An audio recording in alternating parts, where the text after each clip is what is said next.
During a reservoir and water tower inspection programme, we were called to carry out a flood test and inspection of a water tower roof. The flood test highlighted structural ingress around 2 of the tower's air vents.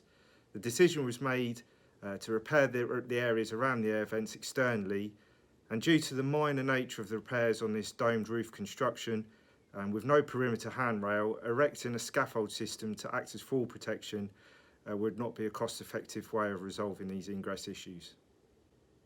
We proposed a solution of employing a rope access team to allow staff to safely access the external workface to complete the repairs.